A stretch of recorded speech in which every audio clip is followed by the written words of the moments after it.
प्यारे बच्चों, dream study point में आप सभी का स्वागत है। तो आज के इस वीडियो क्लास में बिहार बोर्ड के क्लास 7 के हिंदी के पाठ 18 ह्वेनसांग की भारत यात्रा, तो इसके सभी प्रश्नों का हल करने वाले हैं। चलते हैं पहले प्रश्न पर। पहला प्रश्न दिया हुआ है, ह्वेनसांग भारत क्यों आना चाहते थे? तो इसका उत्तर होगा भगवान बुद्ध की जन्म नगरी के दर्शनार्थ तथा नालंदा में रहकर ज्ञान प्राप्त करने के उद्देश्य से भारत आना चाहते थे। 2 नंबर प्रश्न है, भारत आने में ह्वेनसांग को किन किन कठिनाइयों का सामना करना पड़ा? तो इसका उत्तर होगा भारत यात्रा में ह्वेनसांग को बड़ी बड़ी कठिनाइयों का सामना करना पड़ा। ह्वेनसांग को भारत आने के लिए सरकार से अनुमति नहीं मिली। गुप्त रास्ते ने चलकर यात्रा की। गुप्त रास्ते से चलकर यात्रा की। इसके लिए उन्होंने चीन के प्रसिद्ध बौद्ध भिक्षुओं से सलाह और सहायता भी प्रदान किया। तेज नदी, पर्वत, रेगिस्तान आदि कठिनाइयों को पार कर वे भारत आ ही गए। 3 नंबर प्रश्न है, ह्वेनसांग और शिलभद्र के मिलन का वर्णन कीजिए। तो इसका उत्तर होगा जिस समय ह्वेनसांग भारत आए थे उस समय नालंदा विश्वविद्यालय एवं वहाँ का प्रधानाचार्य शिलभद्र की ख्याति विश्व प्रसिद्ध थी।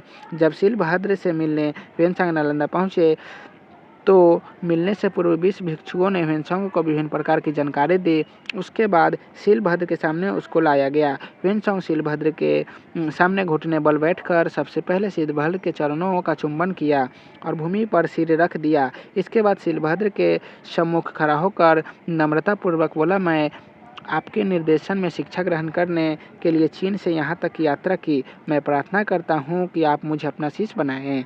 शिलभद्र की आंख भर आई और उन्होंने कहा, हमारा गुरु शिष्य का संबंध देव निर्धारित है। मैं काफ़ी समय से बीमार था। मेरी बीमारी इतनी दुखदायी थी कि मैं जीवन लीला समाप्त करने की इच्छा प्रकट की। तब मैं एक रात सोया। मैं स्वप्न में देखा कि 3 देव आए हैं। उनमें एक का रंग स्वर्ण, दूसरे का रंग स्वच्छ और तीसरे का रजत जैसा था। उन्होंने मुझे कहा कि मैं मरने की इच्छा वापस ले और जीने की इच्छा प्रकट करूं, क्योंकि चीन देश से एक भिक्षु यहाँ धर्म ज्ञान प्राप्त करने के लिए आ रहा है और वह तुम्हारा शिष्य बनकर शिक्षा ग्रहण करना चाहता है। इसलिए तुम उसे भली प्रकार से शिक्षित करना।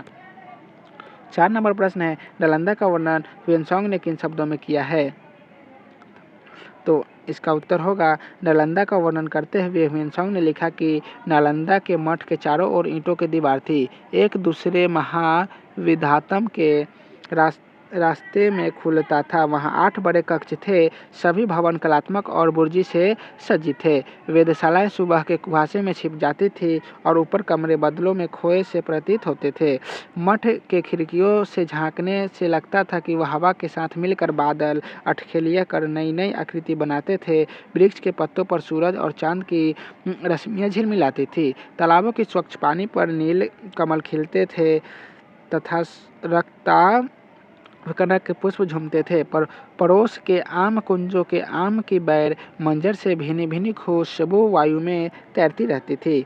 बाहरी सभी आंगनों में 4 मंजिले कक्ष पुजारियों के लिए थे। ये अजगर की छवि के बने थे। लालू मुंगिया खंभे पर बेल बूटे उकरे थे। जगह जगह रिश्तेदार बने थे। फर्श इतनी चमकदार ईंटों से बनी थी कि उसमें हजारों तरह की छटाएं प्रकाशित हो रही थी, जिससे वह स्थान अत्यंत रमणीय लगता था।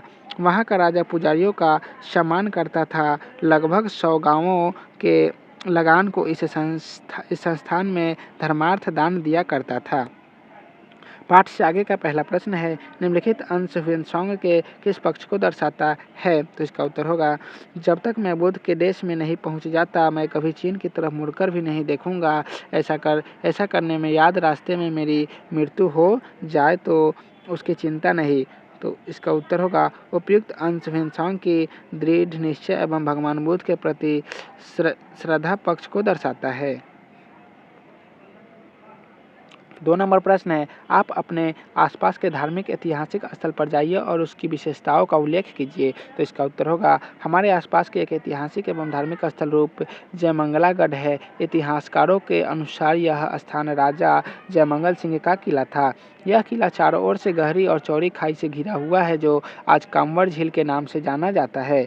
गढ़ की सुरक्षा है तो झील के बाहर ऊंचे ऊंचे टीले बनाए गए थे, जो आज भी देता टीला के नाम से जाना जाता है। झील में जगह जगह कमल के फूल खिले हैं। झील विभिन्न प्रकार के पक्षियों का अभयारण्य है। झील में नौका विहार का आनंद पर्यटक उठाते हैं। वहां तक पहुंचने के लिए पक्की सड़क बनाई गई है। गड्ढे के बीच में एक चीन भव्य मंदिर है, जिसमें वहां के लोगों के आराध्य देवी माँ जयमंगला की अद्भुत मूर्ति स्थापित है। मूर्ति मंदिर के गर्भ में स्थापित है। मंदिर भारतीय वास्तुकला का एक नमूना है। भारत सरकार उस स्थान की खुदाई करवाई जिसमें अनेक प्रकार वस्तुएं प्राप्त हुई, जो प्राचीन शिल्पकला की विशेषता को दर्शाती है। व्याकरण का प्रश्न है, कारक और उसके साथ लगने वाले चिन्ह विभक्ति इस प्रकार है। उपयुक्त विभक्ति का प्रयोग करते हुए वाक्य बनाइए। तो पहला क्या है, कर्ता ने, तो मैंने देखा। दूसरा, कर्ता से रावण राम को मारा। दूसरा है करम को, तो मदन श्याम को पीटा। करम को, मदन घर गया। तीसरा, करण से, तो वह डंडा से चलता है। करण द्वारा या के द्वारा, तो राम रावण को वानर के द्वारा मारा। राम रावण को मारा, राम द्वारा रावण मारा गया। चौथा है संप्रदान को, तो मैंने भिखारी को वस्त्र दिया। संप्रदान के लिए, तो पिता पुत्र के लिए फल लाया। अपादान से, तो मदन छत से गिर गया। संबंध काके की, तो रमेश की गाय चल रही है। रमेश का भाई यहाँ पढ़ता है। रमेश के पिता यहाँ पढ़ाते हैं। सतमा है अधिकरण में पेपर, तो वह स्कूल में पढ़ता है। तेरे दर पे आया है। वृक्ष पर कौवा बोलता है। वृक्ष पर कौवा बोलता है। संबोधन, हे अरे रे, हे श्याम यहाँ आओ। अरे भाई तुम कहाँ हो। तो प्यारे बच्चों, आज की इस वीडियो की यहीं समाप्त करते हैं। फिर मिलेंगे नेक्स्ट वीडियो में। वीडियो अच्छा लगा होगा तो वीडियो को लाइक कीजिएगा, चैनल को सब्सक्राइब कर दीजिएगा। तो आप सभी को वीडियो देखने के लिए बहुत बहुत धन्यवाद।